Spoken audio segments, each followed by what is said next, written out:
Hey y'all, so today I am doing my July wrap up. I am happy to say that I read 8 books this month. Hold on, lighting looks a bit rough.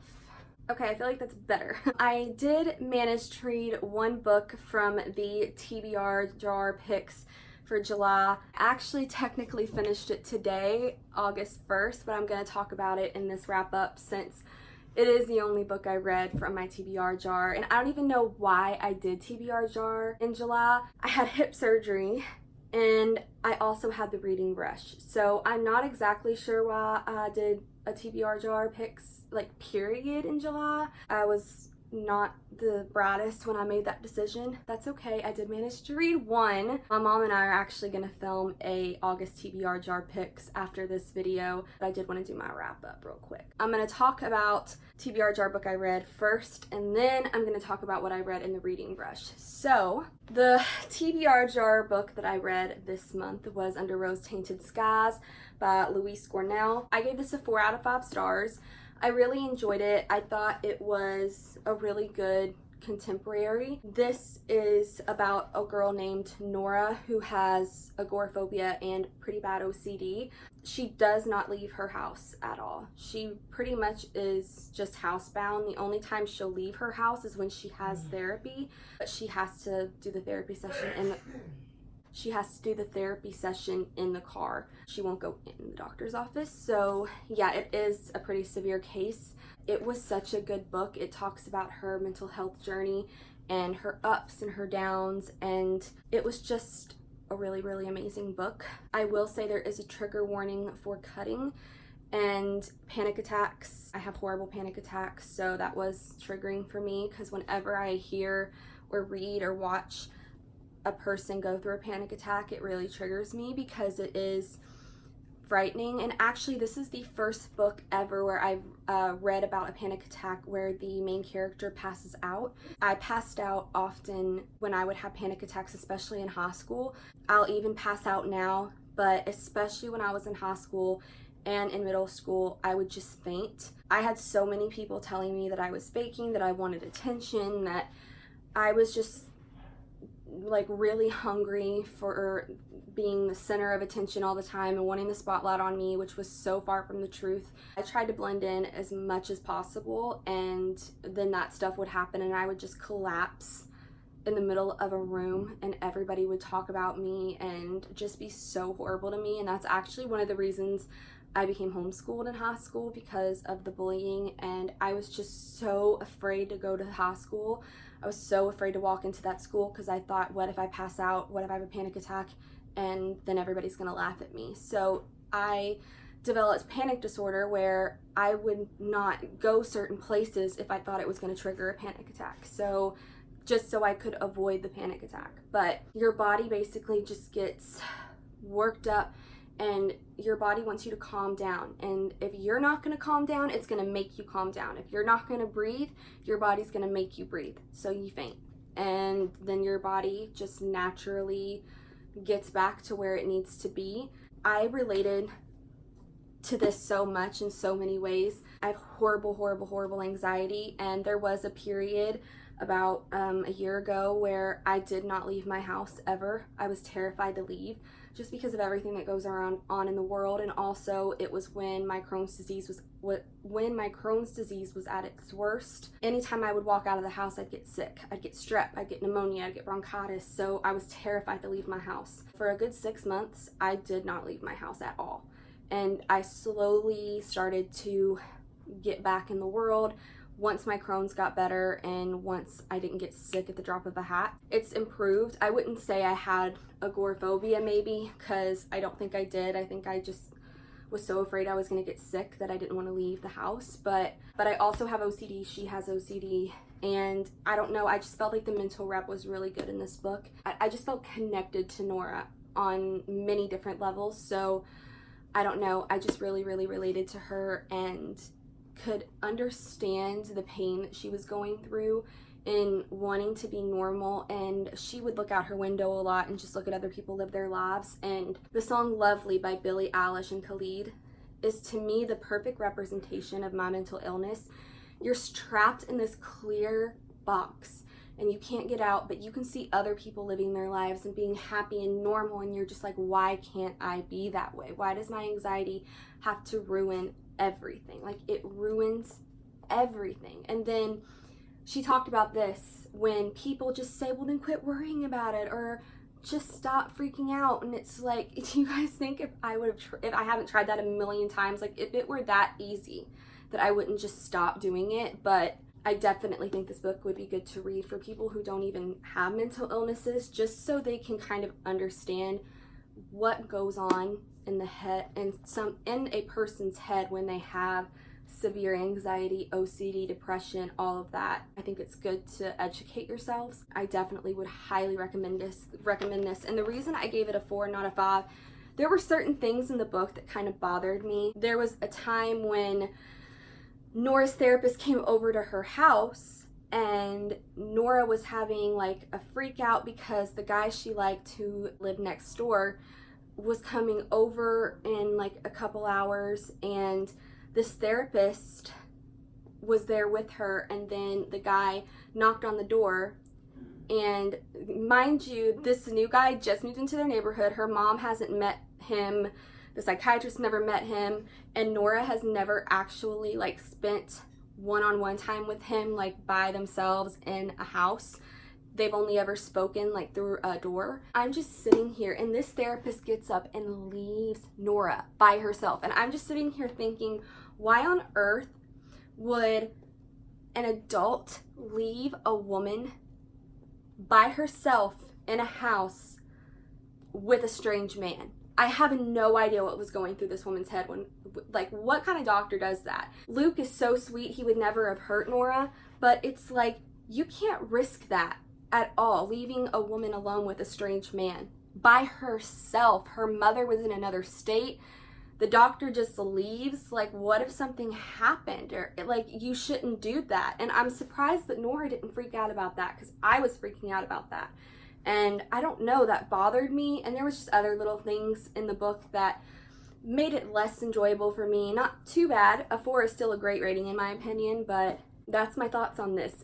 I apparently had almost 10 minutes worth of thoughts on this book. But the good news is, the rest of the books I read during the reading rush, and I'm gonna link my vlogs down below, a playlist maybe, but you guys should already know my thoughts on these, and I'm not going to go in too much depth about it. The first book I'm going to talk about is Miss Peregrine's Home for Peculiar Children. This book I had pretty high expectations for, and they didn't really meet them for me. I gave this a 3 out of 5. It was enjoyable. It was okay. Like, I didn't hate it, but towards the end I got kind of bored and was just ready for it to be over. It just wasn't my favorite. I think that I just was really expecting a lot from it. I actually ended up liking the movie better than the book, and that's funny because at first I didn't like the movie better than the book, but the ending of the movie was so much better than the book, so much better. So I don't really have a lot of thoughts on this. It was decent, I guess. Those are my thoughts on this book. And the next book that I read is Her Royal Highness by Rachel Hawkins. I gave this a 3 as well, and I was really sad about that because this is a female-female romance, and it is about a girl who lives in Texas, but she gets accepted into a boarding school in Scotland that is going to help her with her career in being a geologist. She actually becomes roommates with a princess from Scotland. So it's kind of crazy, and like that she didn't even know that this girl was the princess, and they didn't get off to the best start, and it's one of those hate to love relationships, but I just did not get a bunch of enjoyment out of this. I didn't find their chemistry to be very strong, and I really wanted it to be because I don't see a lot of female-female romances, and it made me so sad. I just wanted to love this, and I thought I was going to love it, but I didn't. I just didn't feel the chemistry. I just thought it was kind of a dud. The beginning was pretty good, but then, I don't know, I just didn't feel a ton. Maybe if this would have been longer, this is only 274 pages, maybe I would have liked it then. I don't hate it at all, like at all. I did enjoy it, I liked it, but I think I just expected to love it and I didn't, and it made me sad. So, but I would recommend this. I really would. I just don't think it was for me. There's my thoughts on that. The next book that I read was Josh and Hazel's Guide to Not Gay. Oh my gosh. You guys, I'm so tongue-tied today. The next book that I read is Josh and Hazel's Guide to Not Dating by Christina Lauren. I love Christina Lauren. Their books are absolutely amazing. They make me so happy. I have not read a book by Christina Lauren that I didn't love or like, you know, like a ton. I've never read a book by her though that I hate. I've never read a bad book from them. That's amazing because they've written a lot of books, and for me not to find one that I don't like is pretty amazing. But I gave this a 4. It was not my favorite book they've written, and I don't know why. The ending messed me up. The first part of the book, even the middle, was good. I really, really liked it. And then the last part of it just felt too rushed and weird and abnormal, and I just didn't like how that ended at all. I only bumped it down 1 star.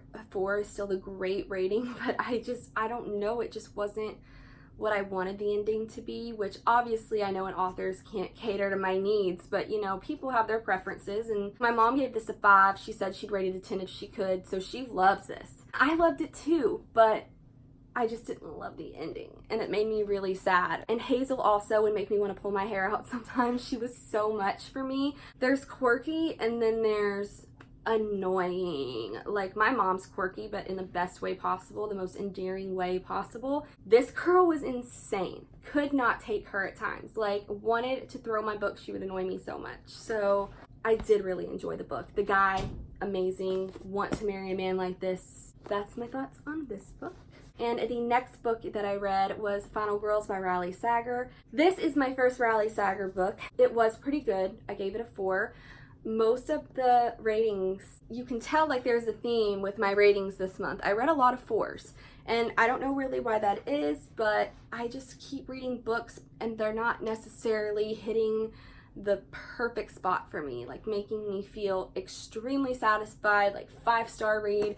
This was a great book. It was, but it wasn't a 5-star book for me. This book was good, and it took a while to get into the story though. There was so much build because it was like 150 to 200 pages before the story actually got interesting, and I didn't even know what this was going to be about. It took so long. I ended up having to read the back, and I normally never read the back of a thriller, but I was like, is there going to be any action in this? Because all you read about in those first 100 to 200 pages is about just her day-to-day life. There's nothing really spectacular going on, really. So, I mean, there are a few things that pop up that are definitely abnormal, but nothing was like going into a fast-paced, like suspenseful direction, and it just took a long time, and that kind of bothered me. I don't know, there's just aspects to this book that I wasn't a humongous fan of. Like I said, I talk a lot more about it in I think it was my day 2 reading rush vlog when I talk a lot about this. So, like I said, I'm gonna have those linked down below, but that's my thoughts on that. The next book I'm gonna show you is a 5-star, but it's part of a series. So let me explain this first of all. The 5-star is Beneath the Sugar Sky by Shauna McGuire. I loved this book, but I really want to talk about In an Absent Dream by Shauna McGuire because it is also a 4-star book, and I was going to save my 5 stars for the last bit of the wrap up, but it's out of order, so I'm just gonna talk in the order of the series. I read this so good. I loved it. It made me so happy. This was the satisfaction that I needed, just making me feel joyful and happy and satisfied and just giddy. This book did that for me. It was so good. It is a close second behind Down Among the Sticks and Bones. That is still my all-time favorite, but this was so good, and I really liked it. And it's weird, I didn't think I liked this book at all. Booktubers who have very similar reading tastes to me didn't like it, and I was like, oh, now I'm worried that I'm not gonna like it, but I loved it so much. And In an Absent Dream, most booktubers that I've read reviews on or watched videos of them reviewing this, said that this was their favorite book in the series. This is my least favorite book in the series. I gave it a 4 still. That is still a good rating. I gave Every Heart a Doorway a 4 as well, but I still, this is in last place for me in this series. My mama loved this book, gave it a 5. She said it's her favorite book so far, but it just wasn't mine. It was still really good. I enjoyed reading it, but it just definitely wasn't my favorite in the book. I cannot wait for more books to come out in this series. I just love this series. They're so quick, like they're short and they're quick reads, and you just always want to know what's happening next. So, but this was really amazing. The last book that I'm going to show you and has been my favorite read of July, and that is We're Okay by Nina LaCour.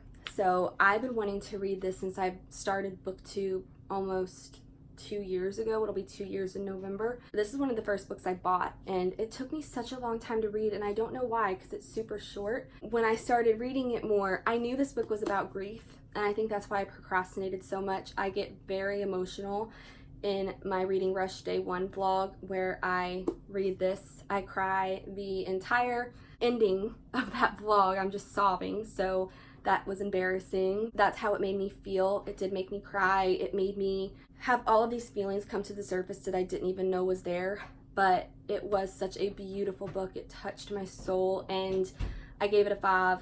It's amazing. I strongly, strongly recommend this. It was just beautiful to me. It was beautifully written, and this will be one of my favorite books of all time. And this will be a book that I'll reread and reread because it made such an impact in my life. Like, this is like in the Eliza and Her Monsters, Seven Husbands of Evelyn Hugo stack, where it just made a big impact on my life and touched my heart. I am annoyed that I waited so long to read it, but I'm glad I finally did. That is my wrap up for July, and I hope y'all enjoyed this video. I'm gonna do my TBR jar picks now with my mama.